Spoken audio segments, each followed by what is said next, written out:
Ryan, Mark, Carlos, and David, all ordinary men from the quiet town of Maplewood, vanished without a trace within just 7 days.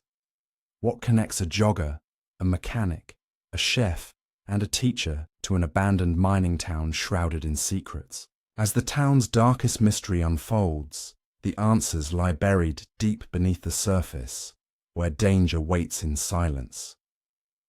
Maplewood was the kind of town where everyone knew each other's names and life moved at a slow, steady pace. Nestled between rolling hills and dense forests, it was a place where mornings began with the chirping of birds and evenings ended with the soft glow of porch lights. The streets were lined with quaint houses, small businesses, and a few local diners where neighbors gathered to share stories. For years, Maplewood had been untouched by anything truly alarming. Crime was rare, and when it did happen, it was usually a small incident quickly forgotten. People felt safe here, confident that nothing out of the ordinary would disturb their peaceful existence. But that sense of security shattered one cold Monday morning. Ryan, a 28-year-old who worked at the town's bookstore, disappeared without a trace. Known for his daily morning jogs along the forest trail that bordered the town, Ryan was a familiar face to many. He was friendly, but quiet. Someone who preferred the calm of nature to the noise of the busy world. On that day, his family expected him to return home after his usual route, but hours passed with no sign of him. At first, it was easy to assume he had lost track of time or taken a different path. But as the daylight faded and the search began, worry replaced hope. Neighbors and friends joined the police in combing through the forest trail. They found Ryan's running shoes near a broken fence at the edge of the woods. No footprints led away from the spot. No signs of a struggle. No dropped belongings. Just silence. The trail, usually busy with hikers and joggers, felt eerily empty. The forest seemed to hold its breath, as if guarding a secret no one could yet understand. The news spread quickly, and the once calm town grew tense. People locked their doors earlier than usual and looked over their shoulders when walking alone. Ryan's disappearance was the first in a series of strange events that would shake Maplewood to its core. As the community waited anxiously for answers, the local police launched a full investigation. They scoured the woods with dogs, questioned neighbors, and checked nearby surveillance cameras, but nothing explained what happened to Ryan. Days later, hope began to fade. The silence in the forest grew heavier, and the worry among Maplewood's residents deepened. The bookstore where Ryan worked put up flyers with his photo, and volunteers continued searching every corner of the town and surrounding areas. Despite their efforts, Ryan was nowhere to be found. His disappearance became the whisper on every street corner, a shadow hanging over the town's everyday life. The tension only grew worse when, just 2 days after Ryan vanished, another man went missing. It was clear now that something was terribly wrong. Maplewood was no longer the quiet town people thought they knew. The safe, predictable world they had lived in was cracking, and with each passing day, the cracks grew wider and darker. In the days that followed, the residents of Maplewood faced a frightening new reality. The forest trails, once a place of peace and exercise, became symbols of fear.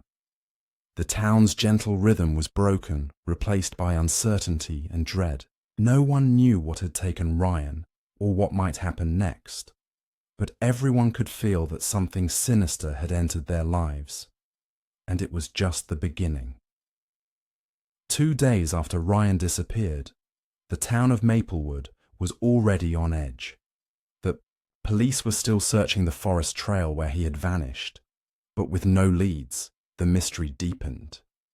Then, just as the town was beginning to grapple with the unsettling news, another disappearance shook the community. Mark, a 42-year-old mechanic well known for his skill and kindness, suddenly vanished from his garage, leaving behind a scene that puzzled everyone. Mark's garage was a busy place, filled with tools, car parts, and the constant hum of engines. He was often found working late into the evening, fixing everything from old trucks to family sedans. On the day he disappeared, Mark had been working on a customer's car, a routine repair job that should have taken only a few hours. But when his wife called him that evening, he didn't answer. The next morning, when his assistant arrived at the garage, Mark was nowhere to be found. The car he had been working on sat half-finished, and all his tools were still on the workbench. Local police arrived quickly and began their investigation. The garage was carefully searched, but nothing seemed out of place. There was no sign of a struggle, no forced entry, and no stolen property. It was as if Mark had simply walked out and never returned. One strange detail caught the attention of the investigators. A nearby security camera had recorded a shadowy figure standing just outside the garage around the time Mark disappeared. The figure was too blurry to identify, but it moved strangely, lingering for several minutes before disappearing into the night.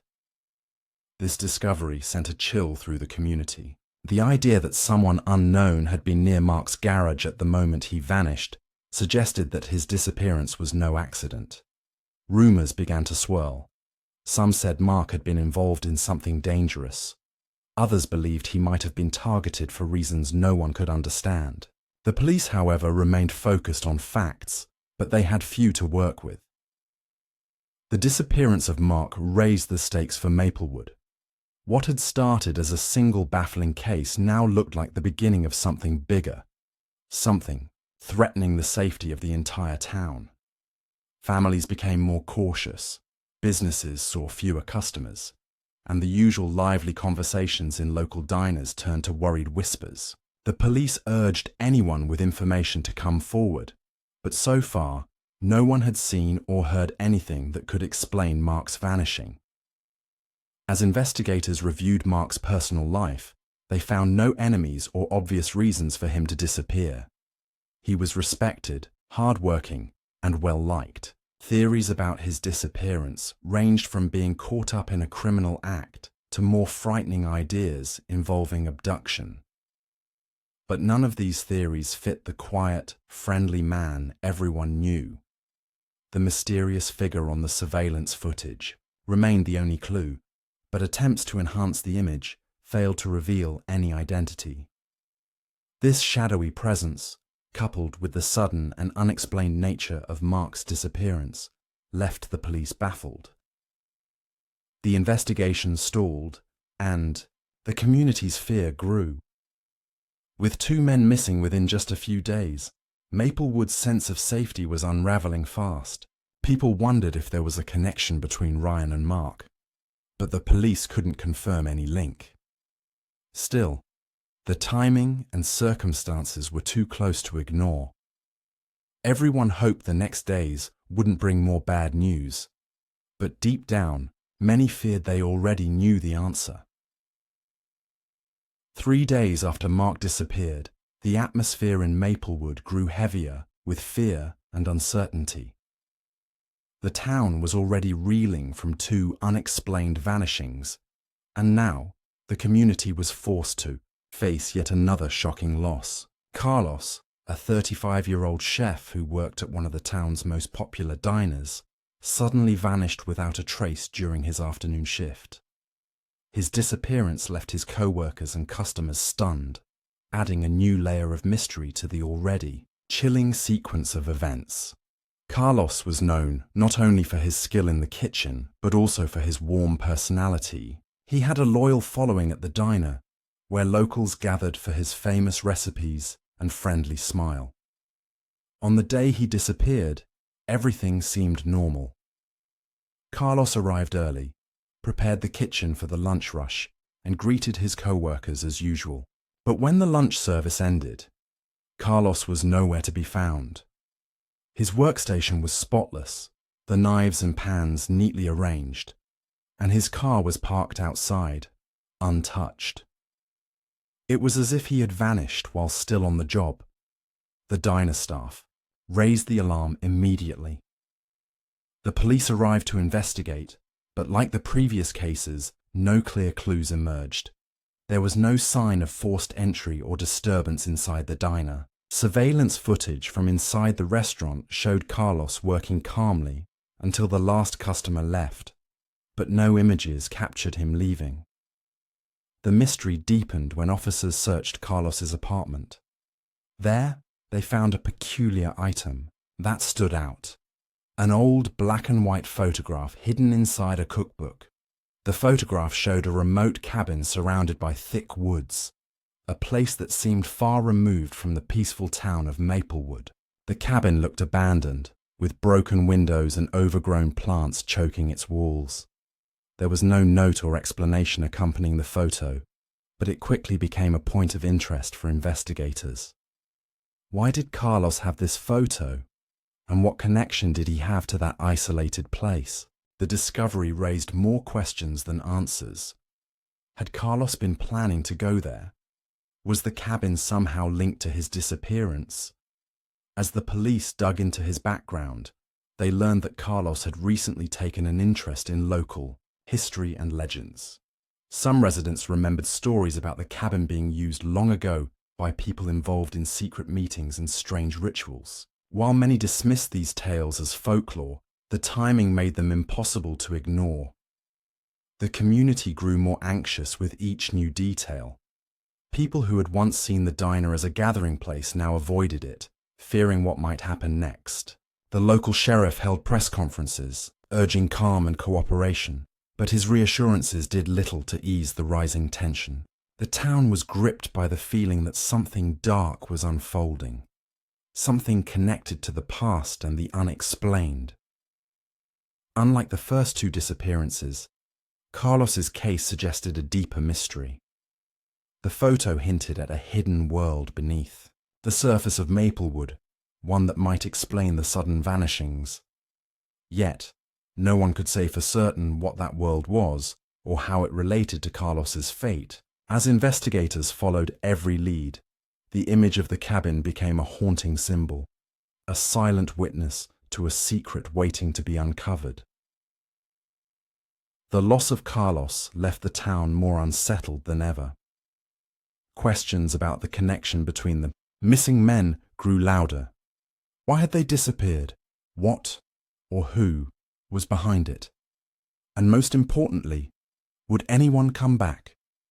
With every passing day, the answers seemed farther away, hidden in shadows that stretched across the town's quiet streets and dense forests. By the time Sunday arrived, Maplewood was gripped by a fear that had settled deep into the bones of the town. 4 men had vanished within a single week, and the community was desperate for answers. The latest disappearance hit especially close to home for many. David, a 29-year-old schoolteacher and husband of one of the town's residents, had gone missing. Unlike the others, David was deeply connected to the history of Maplewood, and his vanishing introduced new layers to the growing mystery. David was a dedicated teacher who had recently been working on a project about the local area's history. He was fascinated by the stories surrounding an abandoned mining town a few miles outside Maplewood. The mining town had been deserted decades ago after the mine was shut down under mysterious circumstances. Some in Maplewood dismissed it as an old ghost town, but David believed there was more to uncover. He spent many afternoons researching in the town library, gathering old maps and documents, and taking notes on symbols and carvings that appeared in the nearby woods. His disappearance came just as he had started to share some of his findings with close friends. David had told them about strange symbols carved into trees near the mining site, symbols no one could explain. He believed these markings held clues to what had happened to the town, and possibly why it had been abandoned so suddenly. But after one of his research trips, David didn't return home. His car was later found parked at the edge of the mining site, but he was nowhere to be found. When the police arrived at the scene, they found signs that David had been there. His notebook lay open on the ground, pages fluttering in the wind. The notes contained sketches of the symbols he had seen, along with scribbled thoughts and theories. The mining town itself was eerie, with crumbling buildings and rusted equipment, swallowed slowly by the forest. The deeper the officers explored, the more they felt the weight of something hidden, something that didn't want to be found. David's disappearance pushed the investigation into new territory. Unlike the other missing men, who had vanished in or near the town, David's last known location was in a place steeped in history and mystery. It suggested that whatever was behind these disappearances might be connected to the secrets buried beneath the surface of Maplewood's past. The police began to examine old records and interview longtime residents who remembered the mining town's heyday, searching for any clues that could explain the strange symbols and David's research. As days passed, the town's fear grew more tangible. The abandoned mining town became a symbol of the unknown threat haunting Maplewood. People stopped visiting the nearby woods and warned their children to stay close to home. David's wife struggled to hold on to hope, even as the police shared little information. The disappearance had become more than a local mystery. It was a puzzle that hinted at something larger and more dangerous than anyone had imagined. The presence of the symbols, the links to the abandoned mining town, and the growing pattern of disappearances left the investigators with more questions than answers. Could the past be reaching into the present? Was there something or someone in the shadows watching the town? As the search for David continued, Maplewood found itself trapped between fear and hope, haunted by the secrets that the old mine had long concealed. The growing mystery surrounding the disappearances of 4 men in Maplewood finally began to take shape when investigators started connecting the dots. At first, each case seemed isolated. Ryan vanishing from a forest trail, Mark disappearing from his garage, Carlos missing from the diner, and David lost near the abandoned mining town. But as the police reviewed every detail, a startling pattern emerged. All 4 men had some connection to the old mining town or its surroundings. Ryan had been known to run trails near the outskirts of the abandoned site. Mark had once repaired machinery for a former mine worker. Carlos's mysterious photograph was of a cabin located deep within the woods surrounding the mine, and David had been actively researching the town's history and the strange symbols found there. This web of connections hinted that their disappearances were not random, but linked to something hidden beneath the surface, something powerful enough to silence those who got too close.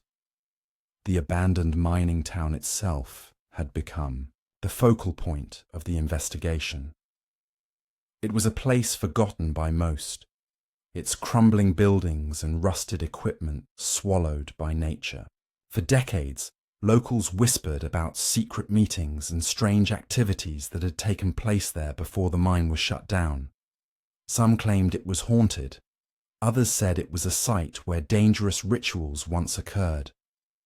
Until now, these stories had been dismissed as myths, but the recent events forced everyone to reconsider.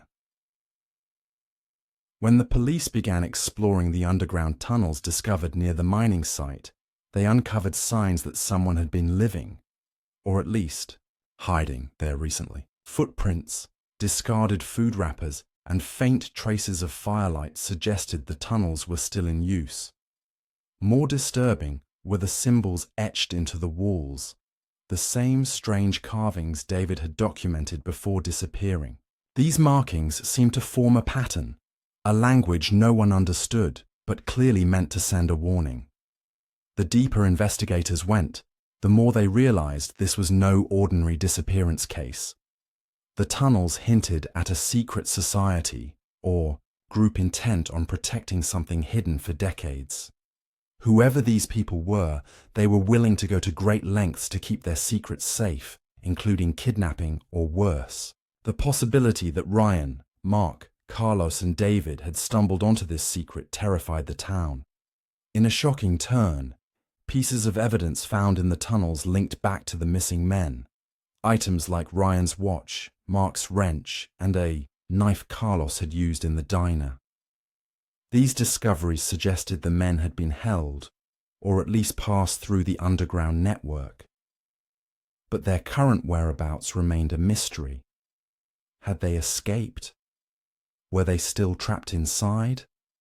Or had something more sinister befallen them? This revelation shattered the fragile hope the town held. The peaceful world of Maplewood had been pierced by darkness that was rooted deep in its past. Residents struggled to understand how a place they thought was quiet and safe could hide such danger. The police ramped up their efforts, calling in specialists and using new technology to map the tunnels and search for clues.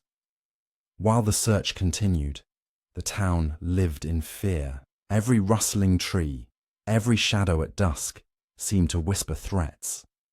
Maplewood's story had transformed from isolated disappearances to a battle against an unseen enemy guarding ancient secrets. The mystery was no longer just about 4 missing men. It was about what those secrets meant for the future of the town itself.